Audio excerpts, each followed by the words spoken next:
not Taylor Swift. She's good. She can write a hook, that one.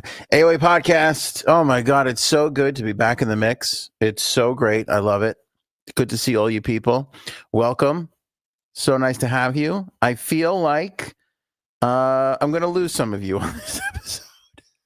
Feels like some of our dearest friends might be skipping this one and skipping us in general. I'm not 100% sure. But I got to tell you something. I love to see the live chat just fired up and ready to go. Everybody's saying hello to each other. It's such a nice vibe in here. Happy hump day from Miss Justice. Robin's here. The whole crew. Will, Christella. Oh my God, Burr. You guys are all the best. DJ Shenanigans.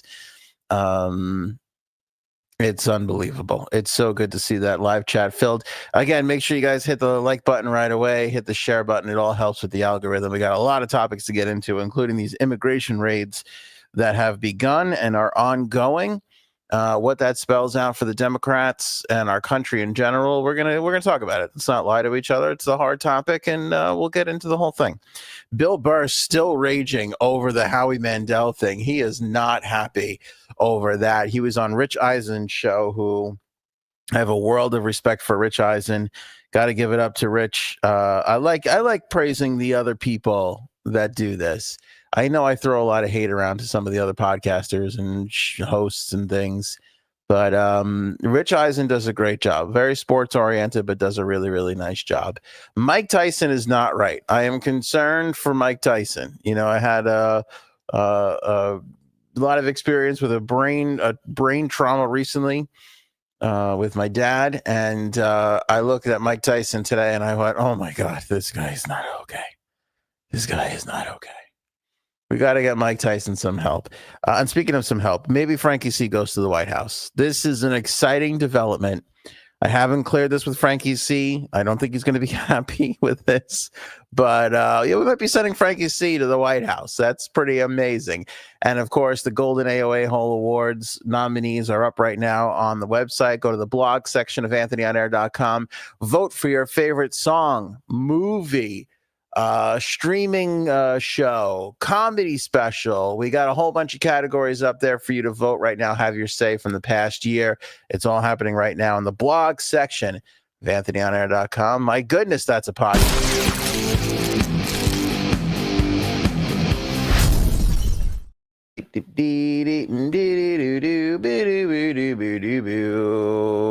Wednesday feels pretty good. I got the father-daughter dance this weekend, so trying to eat healthy so I can fit into a suit. Try to keep it thin. So I was watching back last episode. The camera adds 10 pounds. I think I have 400 cameras on me right now. That's what it feels like. It's one, but I think there's just a lot of other cameras in here. So, oh my God, PD coming to us for the first time from Saudi Arabia. It is 5 a.m. in the morning. Well, good luck. Good morning, PD. And good luck in Saudi Arabia. That's amazing. A lot of people in Saudi Arabia. So be friends with a guy who used to call me on the radio all the time. He was in Saudi Arabia. Good dude.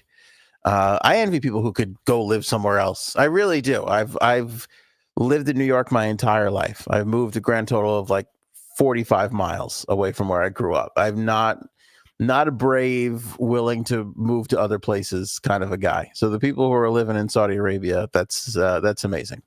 That's, of course, granted if you weren't born in Saudi Arabia. If you were born in Saudi Arabia, well, it's business as usual. But I'm assuming that you lived here at one point and moved there. Why I have no idea. That was that guy's story, and I just think everybody's the same. So welcome, PD. It is good to have you here. Miss Justice posted in the live chat the link to go vote because she's the best in the biz as far as moderators go. And that's there for your convenience. Appreciate everybody. All right, the immigration raids on the illegal immigrants. This was a big hot topic during the election. A lot of people discussing this, a lot of people not happy. It was really portrayed like it was going to be a horrible thing. I'm on the record as saying one of these raids is going to go bad. You know, somebody's going to be harmed, God forbid, fatally wounded. There's going to be an incident. It's going to happen. It's law enforcement. I mean, law enforcement goes out there every day trying to protect us. things don't go right some days. Some days they don't go home. Some days the criminals don't go home. It's a tough life. It's a tough thing. Dealing with ICE raids like we're seeing right now is no different. Granted, so far, things have gone extraordinarily well. Now, it's entirely possible something has gone wrong and I am unaware of it, and there'll be a story, or maybe there was a story today. We like to do a lot of research on this show. I have not seen anything yet, but I want to talk about this because, again, this was one of those critical moments in the election where, doubt, shame, scrutiny was put on this. Right away, everybody talks about separating children from parents, and that's all tough stuff. But I saw a poll today that has the Democrats at an all-time low in approval rating, and this red wave that we thought we were going to see in the midterms that never happened, that we thought Trump and the MAGA movement was kind of down and out for the count, really came raging back, winning the 2024 election, getting the House, getting Congress, the White House, the Supreme Court. It's all in the red side favor right now. And that wave has continued. I haven't seen that wave waver. But that little turn of phrase, oh my God, the guy couldn't talk. Which I find really interesting. And the other part of this, because going with the bad poll numbers for the Democrats, the ICE agents, the government, the administration has been inviting media onto these ICE raids. And I have to say, the first Trump administration, not that impressed. I'm on the record. I'm still not that impressed. This one is a bit more organized than they came to play. We all fear the Project 2025 thing, and who knows what's to come. But I'm just going by what we have right now, which is far too early to be judging anybody, to be totally honest. I like to give a president 100 days. The first 100 days, that's usually the only time that they have to accomplish anything. But my point is this. They've allowed, and it's a good move, they've allowed the media who's just ready to pounce to be a part of this process and document it. And I've watched CBS. I've watched Fox. I've watched NBC. It seems like every news outlet, national or local, has been granted some sort of access during this process of the immigration raids, the mass deportation that was promised. And so far, and again, this can change. Remember, it's Wednesday, January 29th, at the time that we're live. So far, these things have gone amazingly well. So far, what we've seen are illegal immigrants with massive criminal records being deported. Now, I'm not naive, and this is backed up by fact. It's not only criminals who have been deported so far or in the process of being deported. There have been just regular illegal immigrants that have not committed a crime being deported as well. But for the most part, the story that we're seeing play out on the news, in the media, who, again, would love to slam the current administration for these things, has been all positive. It's been all, and again, I've watched a ton of these. It's been all, this guy has, 6 charges against him. This guy's been convicted of 3 crimes. This guy, not one woman, by the way. Ladies, you're doing a phenomenal job out there. You're just a better species. I want to call you human, but I feel like men have ruined that for you. Just an unbelievable thing you got going on. But for the most part, it's been a lot of people with horrific rap sheets that really, shouldn't be roaming the streets. We seem to have this problem a lot in New York, where you can commit 2, 3, or 4 crimes and still be allowed to get out on bail and walk the streets. It's kind of a scary thing. I don't think you see that much in smaller towns as you do in New York City, but it's, you hear this stuff all the time. It doesn't matter immigration status. People, commit crimes, and you hear, they're 4th time offender. They've been arrested 6 times previously. You hear these stories, and you're like, how is this happening? How is this allowed to continue to happen? Don't we have some sort of a, system in place where you're deemed that not really, doesn't play well with others. Let's keep the world safe and keep this person off the streets. It doesn't really seem to happen that way. So I find it really interesting. And again, there was all this talk about day one and all these things. And then that kind of, slowed down a little bit and came down to reality. But as we're seeing these things occur, I don't know many people, and this is kind of the point that I'm getting to. I don't know many people that are like, oh, this is horrible. This is a travesty. Because the story that's playing out right now is these are really bad people. Typically we jail really bad people, but because of their immigration status, we're sending them, away or back to the countries from which they came. And you don't hear anybody chiming up and being like, well, we should protect that violent criminal. You know what I'm saying? I mean, they're playing it really well. It's playing out in the news really well. And I'm kind of amazed and surprised. But I bring it up because, again, I have a lot of friends from many walks of life. And one who is not a Trump fan, not Frank, was saying to me yesterday, they were like, I feel like the words were, I feel safer. I watched the news expecting the worst. And when the story was over, I felt safer. And that's, part of what I think is interesting about the Trump administration this time around was, and there's that old saying, when things are good, the people vote Democrat, because Democrats are nice, right? They put a lot of programs out to help people. When times are tough, war times or whatever, they tend to vote Republican. Republicans are seen as tougher people, stronger people, right? Military people, that kind of thing. And you're seeing that kind of play out from a stance where, again, somebody I know who would never give Trump credit for anything was like, I don't know, I feel safer. Or they were like, this isn't playing out how I thought it was. I think they're actually doing a good job, And I think a lot of people secretly voted for Trump who may not have wanted to admit it openly, that were like, you know what, I do see a lot of crime in my area. And I would like these bad people off the streets. And there's nothing wrong with saying that he's come out and he's done a good job with this, Now, could that change? Of course. Are we going to see, a crying set of children because mom and dad are being dragged away one day? Probably. Are we going to see, something bad happen? Somebody gets shot, hurt, harmed, whatever. There's a good chance. Like I said, whenever there's a law enforcement thing, there's always a good chance that it goes wrong. Or a chance. I shouldn't say good chance, a chance. But right now, throw the feet up, have a cocktail. Things are going well. It's unfortunate. It's sad for some people. Some people are going to look at this and go, man, that guy is a real piece of shit. It's fine. I'm okay with that. But I do like to call it like I see it. And like I said, I'm watching these news pieces done by respected journalists. And they're telling it like it is. There was they would go out and they'd be like, they were looking for this guy. There's, 27 people looking for one guy. And they went to this place and he wasn't there. And they went to that place and he wasn't there.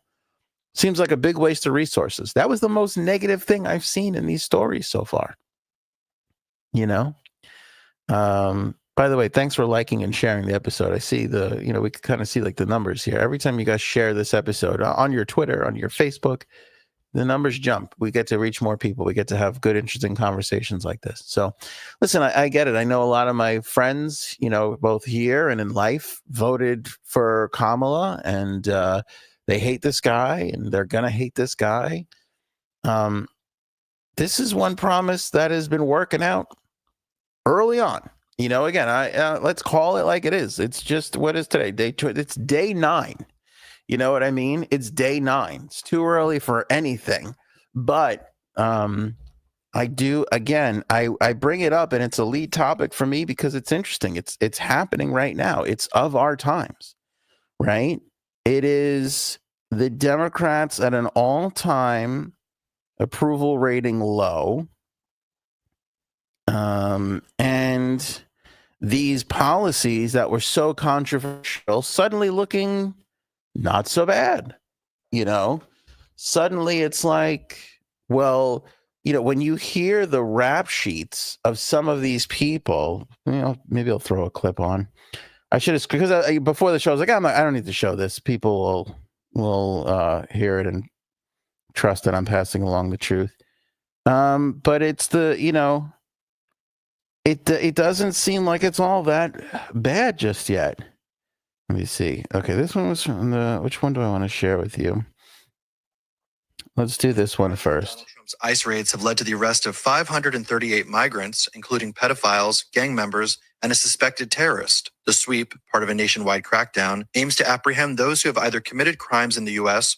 or face serious charges in their home countries. ICE agents arrested multiple individuals across several states, including a Turkish national in New York, labeled a known or suspected terrorist. Also in New York, agents took into custody an MS-13 gang member and 3 men in Buffalo with convictions for child sex offenses, rape, and stolen property. Officers in other cities also detained members of notorious gangs, such as the Tren de Aragua and Barrio. So there you go. I mean, you hear those things. That's from the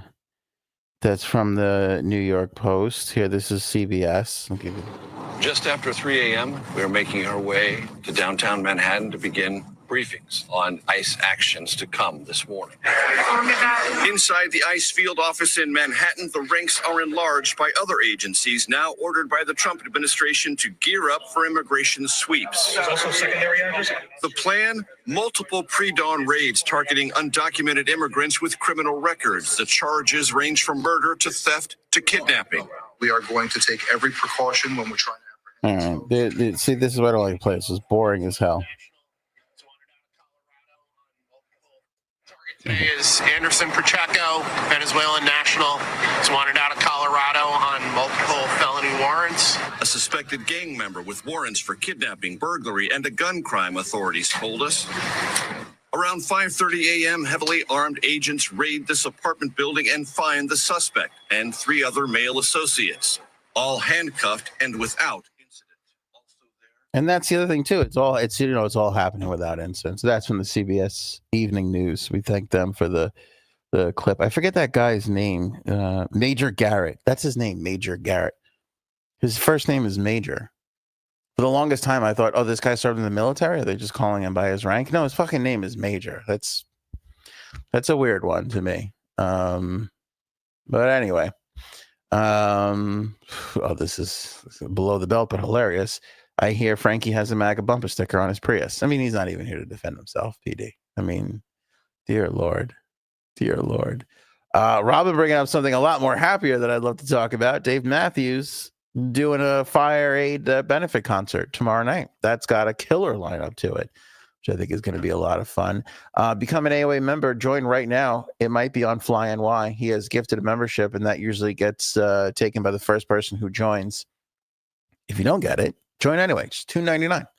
You know what I'm saying? It's puts a little scratch in the old kick. Keep the website and everything else going on the show.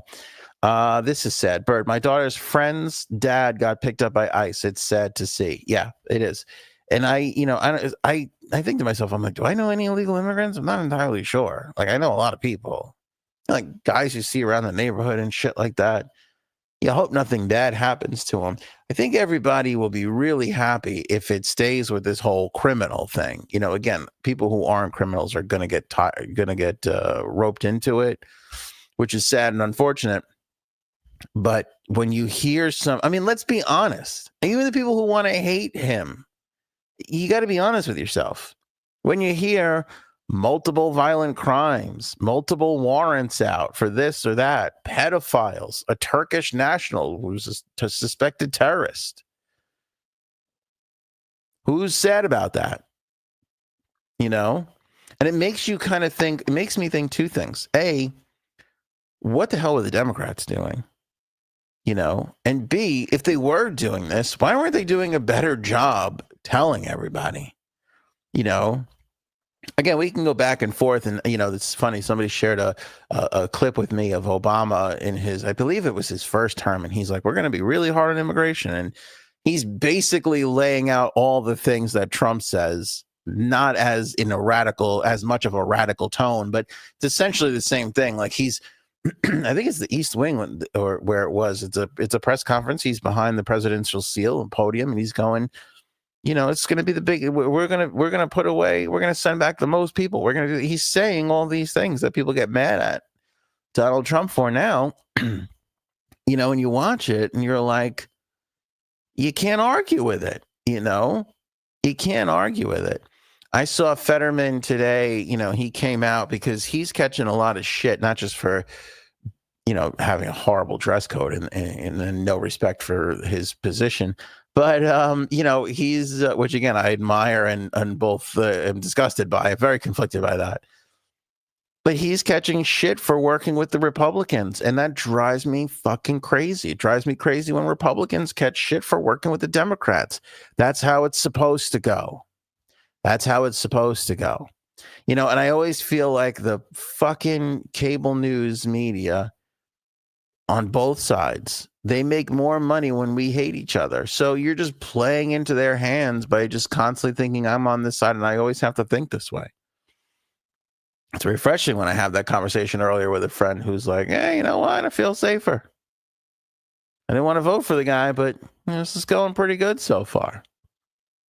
So I find that interesting. And again, this is an all-time, a 16-year, been 16 years since the Democrats' unfavorability rating was this through the roof. That's 57% unfavorable rating among voters, according to the latest Quinnipiac poll, while just 31% say they have a favorable view. You know what else I found interesting? I saw a poll the other day that Trump has started his presidency with the lowest approval rating out of the last, 3 or 4 or 5 presidents over the last 25 years. I don't think I have that on my notes right here. Yeah, no, I don't. Because usually, when a president comes in, bam, they got some high favorability ratings. They're up there. And then slowly over time, they all dip to 20%. Everybody just fucking hates them no matter. I can't remember the last president that left and we were like, damn, I'm going to miss that guy. They all just overstay their welcome. So I found that interesting, though, that he's literally starting at the lowest point. And I think where Miss Justice had a great comment before, I think his pardoning of the January 6th people has a lot to do with that. I don't think people like that. I don't even think Republicans really like that. Republicans who don't like Donald Trump definitely don't like it. But I don't think I see why he did it. Again, the crazies on the right go to celebrate that shit, and he loved leaning into those people, still does. But I don't think people really overall respect the whole January 6th pardoning thing. Again, I know a lot of the MAGA people respect it, but I bet you if you took an honest poll with people and they were being totally honest, they would tell you it's the thing we like about Trump the least, is that he's kind of turning his back on the law enforcement there. So, I liked Obama too, Robin. I'm not going to lie to you. I did enjoy Obama. I thought he was a good president. I know I'm going to catch shit for that too. Can you believe it? Where 23 minutes in of kissing Trump's ass and the job he's doing, and now all of a sudden I'm going to sit here and say I like Obama. I'm going to confuse the shit out of people that like to fling hate on the internet. They're going to be like, "Fuck, well, this guy sucks." Oh wait, no, I like people. I can't. It's hard to hate me unless everybody just like, you know what, fuck this guy anyway. I hate this part of this guy. I hate the other part of this guy. Yeah. So, and yes, Miss Justice is correct. The approval rating's already going down. It's already ticking down there a bit on President Trump. But again, I would love it if somebody would ran a poll on these raids, because I don't think people thought it was going this well, and it really doesn't give a lot of wiggle room for the Democrats to do, to do anything, which, by the way, they shouldn't be doing anything. They should be trying to make this president be successful in his first 100 days. Because after that, people start worrying about running for re-election in the midterms.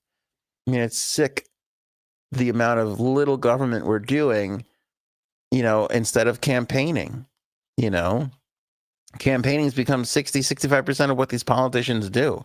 And governing is left to the other 35%. I'm not saying they're passing any laws. I'm just saying they're attempting to govern. When they're campaigning, they're not attempting to govern whatsoever. But yeah, Fetterman put it in his little statement today that he's like, I'm catching shit. He's like, I believe in immigration, so I believe in strong immigration borders. He's like, that's what people sent me to my seat for in Pennsylvania. And then you look at what Obama was saying not that long ago, and you're like, it ain't that different. It was demonized because the Democrats were trying to win an election, but it's not that different. I did miss Obama. Frank loves to bring this up, and it's a great point. When the right gave Obama shit for wearing a cream-colored suit, oh my God, that was the biggest controversy at the time. People lost their minds. Let me jump right into other sort of topics and such, because you brought up Obama, Robin. We have to talk about this. I wasn't going to, but it's unavoidable. This rumor that Obama is getting divorced is kind of crazy enough, but the second part of this, that it's because he's having an affair with Jennifer Aniston, is so fucking ridiculous. And God bless the internet. Jennifer Aniston turned off her comments for something, and people thought it was because she didn't want to hear the Obama rumors. Then somebody found a clip of Aniston on Jimmy Kimmel from like 13 years ago. And he's going, oh, you got a crush on Obama or whatever. And she says, yeah, yes, or I don't mind. Or there was like a National Enquirer rumor that they had an affair or they hooked up. And she was like, I don't mind being, she was kind of like, oh, had like a little crush on him kind of a thing. It's unbelievable. It's unbelievable. And it's all being fueled by the fact that she didn't, Michelle Obama didn't go to Carter's funeral, and that she didn't go to the inauguration. And listen, there's two really good excuses as to why. One, I think she was in Hawaii with family or something like that, visiting family. I mean, the other part of the why she didn't go to Carter's funeral, people were saying that she didn't want to sit next to Donald Trump. And then she didn't go to the inauguration because she didn't want to, support Trump whatsoever, which is her prerogative if it's true. But I don't know. I mean, to me, if public figures like Michelle Obama start not showing up at shit, there is something there. There is not smoke without fire when it comes to things like that. So, could it be that she just hates Trump and wasn't going to be seen in a room with him or be at his inauguration? Could be. Could it be because they're having marital problems? Feels like it. Could it be because she's having health problems? I mean, look at what's his name? The prince there, the princess. What's her name? Katie? Kathleen? Will? What's his name? I can't fucking remember any of them. I remember Andrew, the pedophile. That son of a bitch is burned into my mind. But the girl who I joked around was dead, and everybody hated me for like an hour. Remember that one? She disappeared from public life, and all of a sudden, we found out that she had cancer that she was trying to figure out. I think it's marital problems. Now, do I think it's marital problems? Is it marital problems because of Jennifer Aniston? No. Would I bet money, against it? No, I do not feel. I mean, could be. It could be. Feels like a silly stupid internet rumor. But it could. You doesn't Obama kind of plays in those entertainment circles. He's got a Netflix deal. She's been in tons of Netflix movies, the Adam Sandler ones, shit like that. Possible they know each other from Ted Sarandos's house. I forget, where did the Obamas settle? Did they go to Chicago? They go back to Chicago, or was it just outside of DC? They stayed in DC. I don't know. I don't know if they have an LA house, but it feels like they do. Maybe they don't live there all the time, but it feels like they do.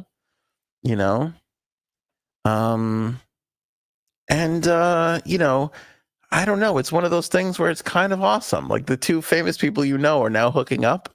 kind of feels weird, but also kind of like great. Like, aren't you, like, let's be honest with each other. Again, you may not want to admit this publicly, and you don't have to. Aren't you kind of rooting for this a little bit? You know what I'm saying?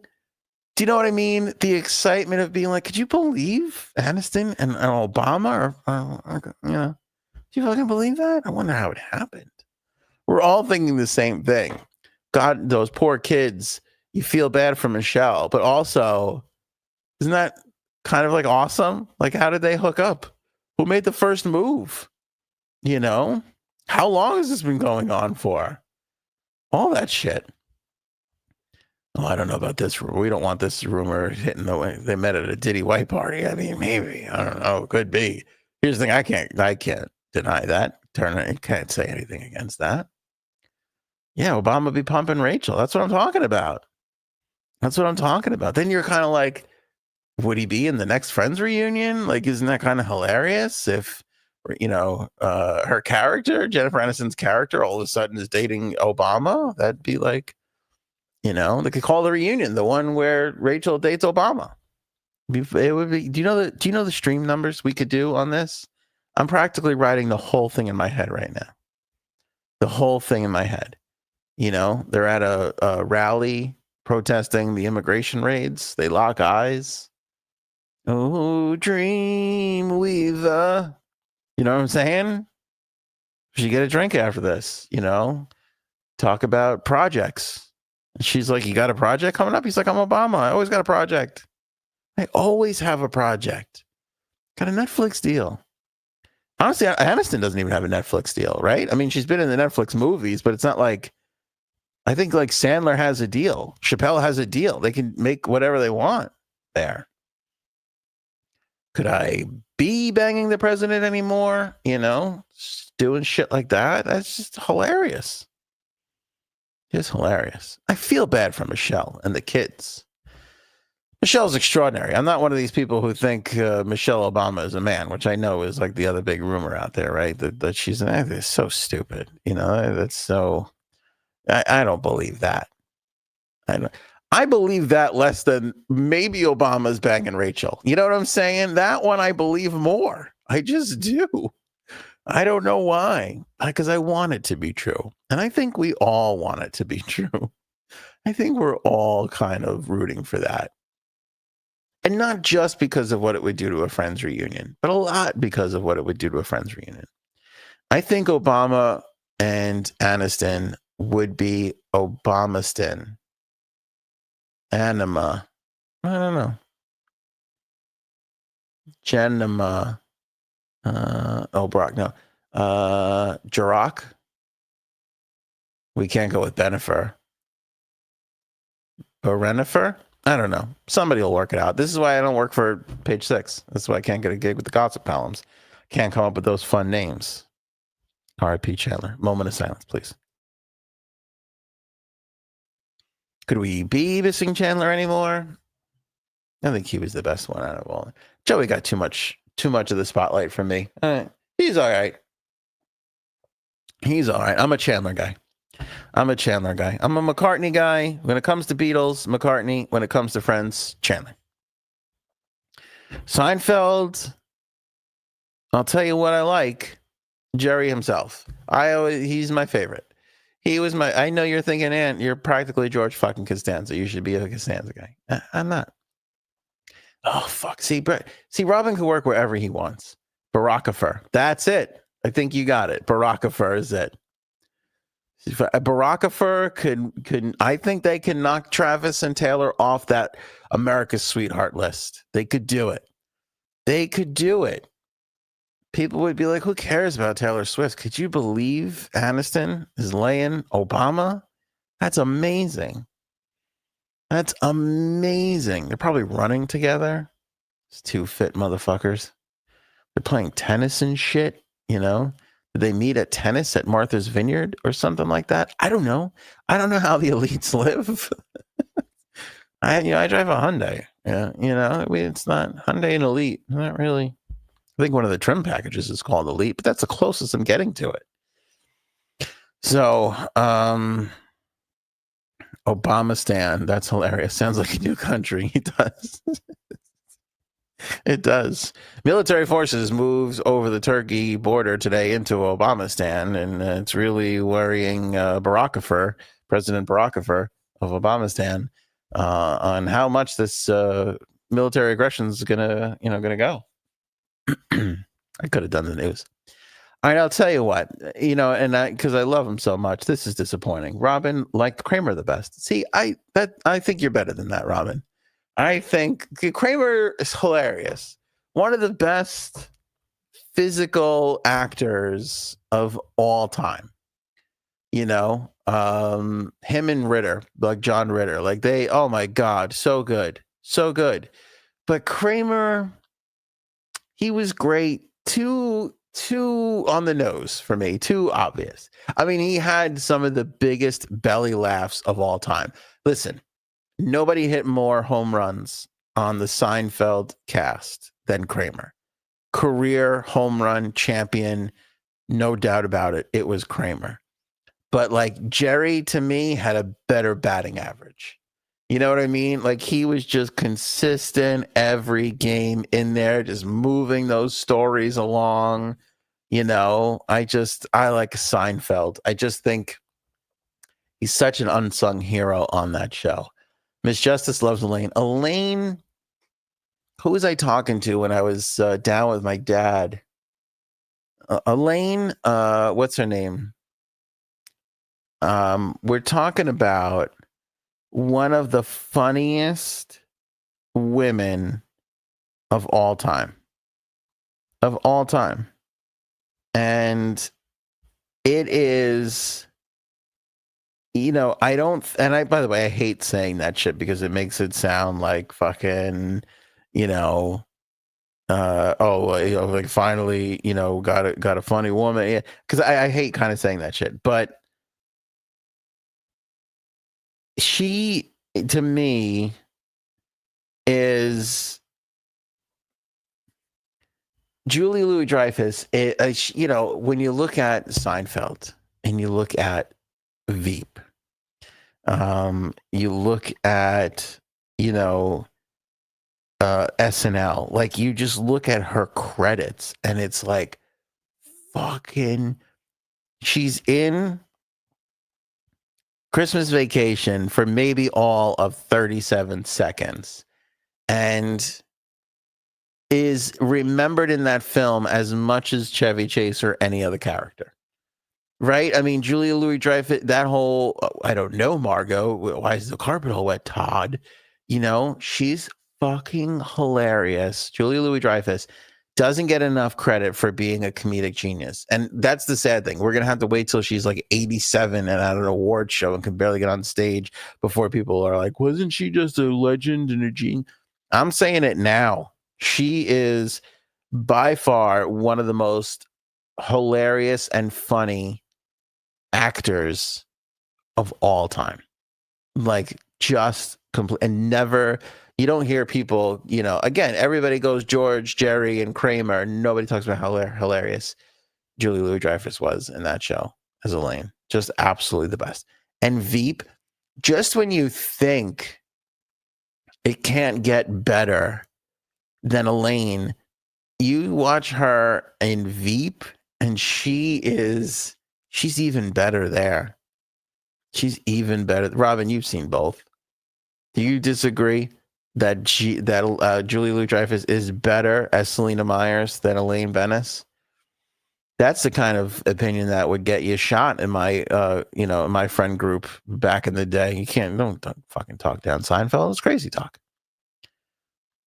I got Robin's approval. Thank you. Yeah, we should have an online podcast fist fight one day over the best comedian. I love Carlin. I don't know if he was the best. I mean, he's Mount Rushmore. He's top 4, no doubt about it. Best wordsmith ever. Best wordsmith. But I love Rodney Dangerfield so much.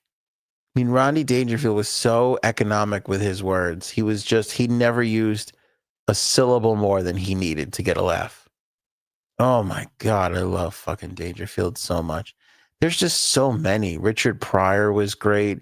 Cosby, oh, before he fell from grace, I was such a fan of his. Such a big fan.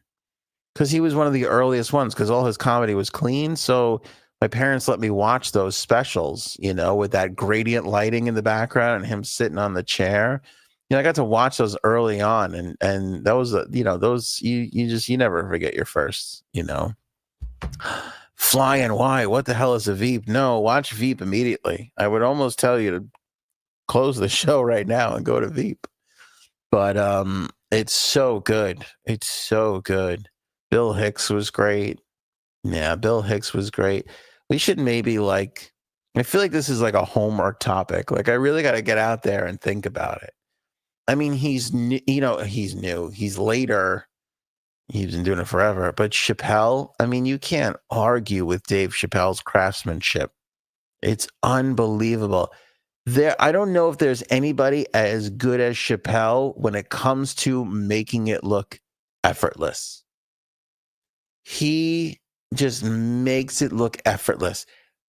He's so prolific. He's had so many specials, long shows, laugh after laugh after laugh after laugh. And you don't see any of the work he put into any of it when he's up on that stage. You just don't. You just don't see it. Who's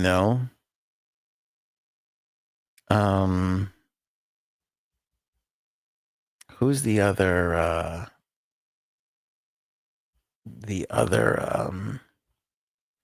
guy? Dave Attell. Dave Attell is another one who you just don't see the work. And he's up there and he's so nonchalant. And Dave Attell is so funny. And Dave Attell is nowhere near. People probably here don't know. You're watching, you're listening. You have no idea who Dave Attell is. And it's so sad because he should be as much of a household name as Chappelle and Chris Rock and Jerry Seinfeld. And he's just not. He's just not. Pokey Hippie says, is it Pokey Hippie or Poke Hippie? I think I like Pokey Hippie better. Says Ralphie May and Bill Hicks are my favorites. George Carlin's up there too.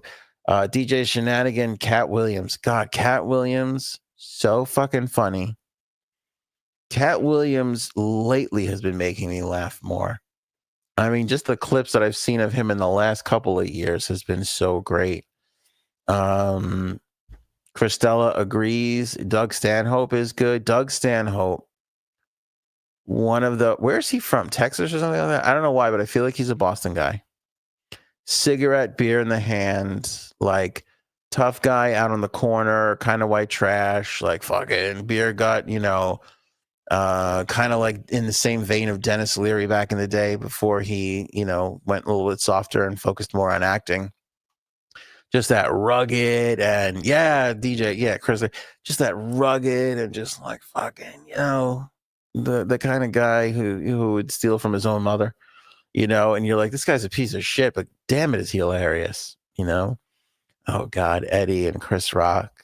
Oh, my God. I was watching the stand-up clip came up the other day of Eddie Murphy doing the bit where Cosby calls him up and says, you curse too much. And he calls Richard Pryor after and tells him, and he does the Richard Pryor, well, tell that motherfucker, and Richard Pryor's like to tell Cosby to go fuck himself. That fucking bit still works. Eddie Murphy. All right, let's talk about Eddie Murphy. Again, another great stand-up who he lost too soon to acting. And again, his acting chops are ridiculously funny. To this day, Eddie Murphy, the hardest belly laugh ever was an Eddie Murphy movie. I don't know which one it was, the Clumps or the Mumps or Nutty Professor. I don't know. I don't remember. I want to say it was a sequel. And there's a black guy playing the piano, and he walks away from him and says, okay. And he says a term that I can't say, and combines it with Liberace. And it caught me so funny that I still remember that. I still remember that being one of the hardest laughs I've had of all time. I mean, that clip is so fucking funny Such a throwaway. He goes, that just throws the line out there, and I wasn't expecting it. It's like getting knocked out in a fight, and somebody just catches your jaw and you're just out. It hit my funny bone so hard. I was out. I laughed. I had to pause the movie because I didn't pause it. The person I was watching it with paused it because I just could not stop laughing at that one little throwaway line. It was so fucking funny. So here's the thing, and I feel like I'm kind of pointing out all the things I love about some of these comics. Eddie fucking Murphy, the best 2 stand-up specials ever. Like, we can argue about best comedian, we can argue about best comedy special, but if you said what were the best 2 consecutive comedy specials in a row where those 2 together were so strong that nothing else is beating it, can it be Raw? And what was the other one? Delirious? Can it be those 2 Eddie Murphy comedy specials? One where he's in the red suit and one where he's in the purple suit. I always forget which one's Raw, which one's the other one. But those 2 specials, oh my God. When he's talking about eating a burger and he's like dancing and everything and all, oh my fucking God. So fucking funny. And his impressions, those 2 stand-up specials back to back are the best back-to-back specials ever. I can't think of another one. Even like Dyson, his heyday, everybody gives him credit for the Garden Show. And then he did what was it? Not Enjoy the Silence, but The Day the Laughter Died. Everybody reveres and loves that. That's still not good as Murphy in Raw and Delirious. Thank you, Christella. Thought it was blue. No, I'm pretty sure it was purple. I mean, well, maybe it was blue, but I don't know the way it hits the lights. Oh wait, I can't go off this. Hold on. Eddie Murphy. Was that the Raw one then? I don't know. It kind of looks purple to me. It's kind of weird because you look at it. The ice cream man is gone. The ice cream man is gone. Oh my God, so fucking good. Is that the strongest bit in that special? I feel like it is. I feel like it definitely is. All right, here. See, look, I Google search Eddie Murphy Raw, and that looks a little blue and faint, but look at this picture. That's purple as all shit. Yeah, I think that's purple. I'm going to go ahead and say that's purple. I don't know if this is one of those, is it gold and black or blue and black, whatever that, remember that dress? Remember when the dress fucked us all up? Screwed up the whole internet? I don't want to make that a whole thing here. Lavender, maybe? Men are colorblind. Yeah, amongst our other problems. Anyway, that's that's I'm glad we talked about it. We really I would need to gather. I need charts and things. I mean, there's just Mitch Hedberg. Like, do you remember a comedian as unique as Mitch Hedberg? Some of his fucking bits are so fucking funny. Oh, you know who I love more than anything? Bernie Mac. Bernie fucking Mac has such a cadence and a specific voice on stage. Oh my God. Hilarious. Mitch was so good. My friend asked me if I wanted a frozen banana. What was it? I said, yeah, I didn't, but I wanted a regular banana tomorrow. So I said, yeah, well, I forgot what it was. I fucking butchered that. Well, I wish I could take the last 4 seconds of that my life back just now. But it is so fucking funny. We should do. There's you know how fucking funny Mitch Hedberg was.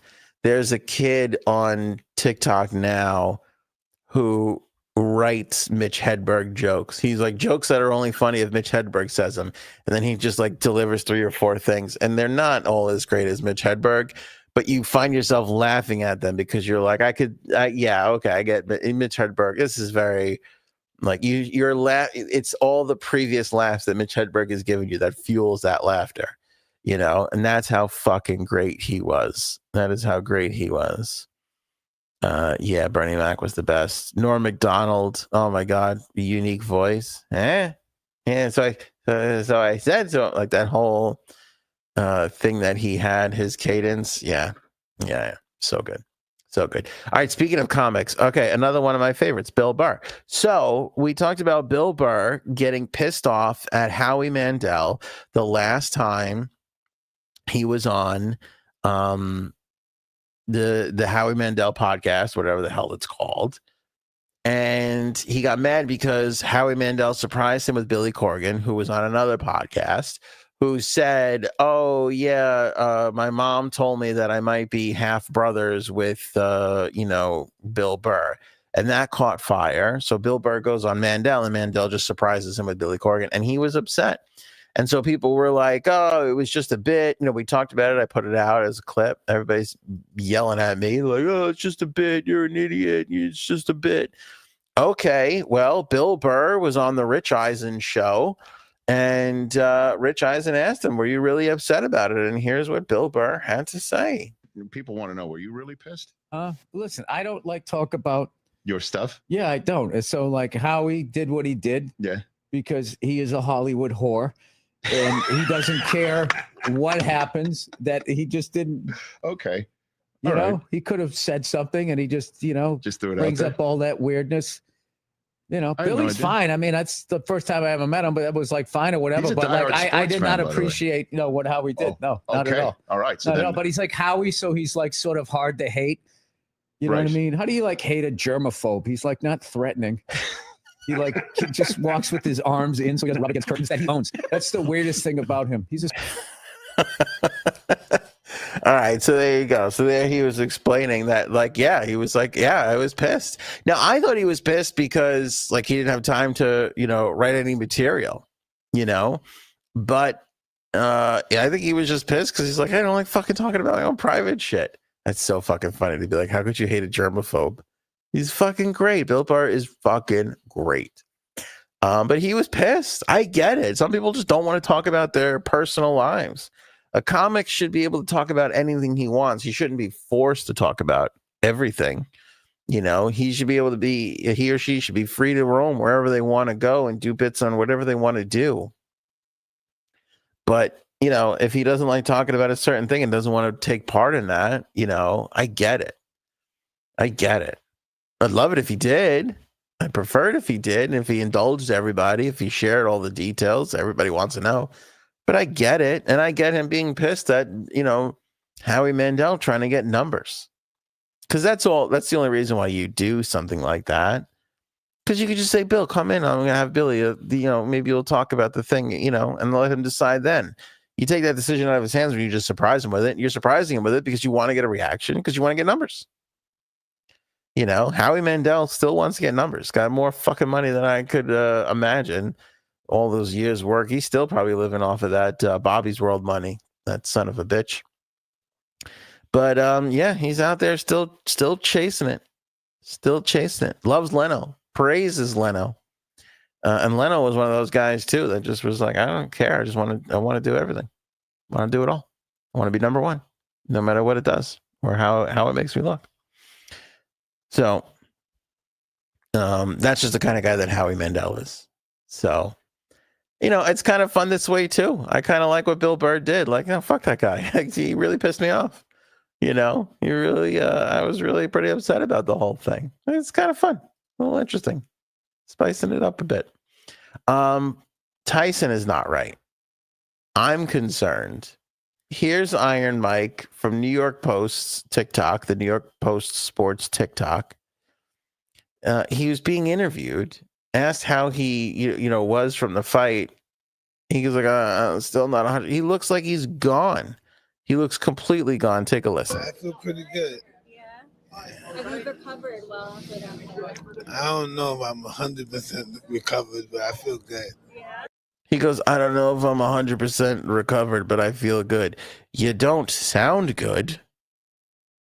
I don't know if I'm 100% recovered, but I feel good. Yeah. Now, what can you tell us about how that went? Do you feel good about it? Yeah, the fight with Jake Paul? Yeah, it's over. Yeah. Oh, yeah. What have you been up to after the fight?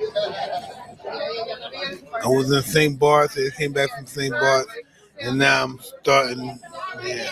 Are you getting back into training, or are you going to take a break from that? No, I'll probably start next month. I feel pretty good. Okay.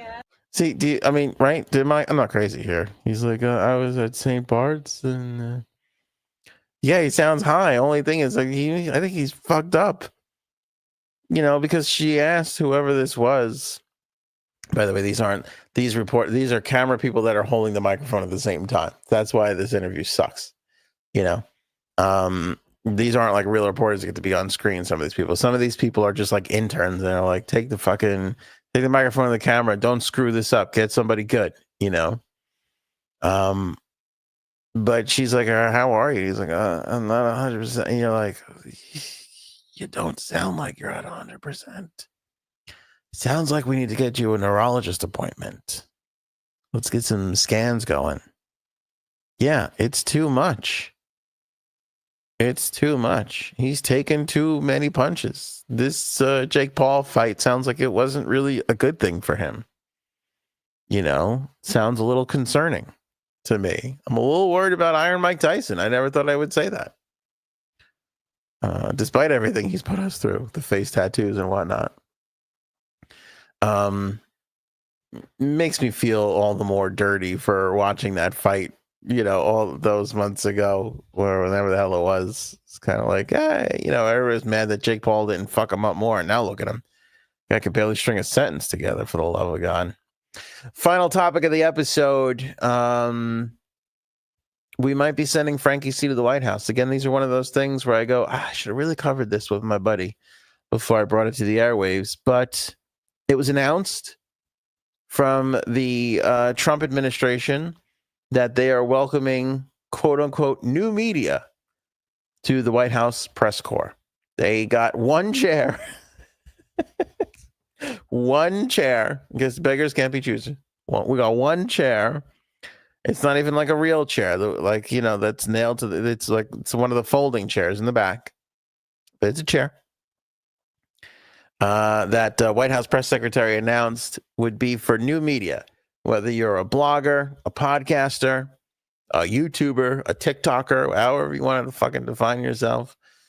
You could apply for that chair, for that spot in the White House press corps, and I guess they're going to be plugging people in randomly throughout the course of the year. Let's cover the president. It's kind of amazing. Prior to this, you had to be part of a newspaper, magazine, or television show to get into the White House press corps. The press corps that gets into the room. The other press can follow. There's tons of people that follow the president in his daily movements. But the people that get in the room, that could ask questions, those were always cable people, columnists. It was all the old school media. Now we got a little new school media. The new school media came through for this particular president. Theo Vaughn and Joe Rogan and all these podcasts that put him over worked for him. He's paying these people back by giving them a seat at the table. And I think you're going to watch and see over the next, it's going to drive people. It is a cuck chair. It's the cuck chair that's not even, that keeps bound. The legs aren't level. It's so the fucking all the way in the back of the corner, but it's a chair in the room. In the room, my friends, as Hamilton taught me, in the room where it happens. You know what I'm saying? That's the fucking thing. So I feel like we got a chance of sending an AOA representative to the White House, and I can't think of anybody more worthy of the honor than our own Frankie C. Because I just think, first of all, he's going to love Washington, D.C. They have phenomenal sushi, and he is a big sushi fan. Big Jerry. But most of all, because he's the best reporter we got, Now, if we were investigating a crime, I'm sending J-Sabs, without a doubt. No doubt in my mind. Are we creating a game show? Then I'm calling Aaron C. I'm calling Aaron C in from the bullpen. As far as reporting on the day's events, there's no one finer ever to grace a diner at 3 a.m. with a shiner than our own Frankie C. The guy is styling and profiling. He's riling everybody up. He's the man. And we are, I kid you not, have the application and going to fill it out. And we're gonna have, I wish it was a vote, TD. Oh my God. If it was a vote, it would be the best ever.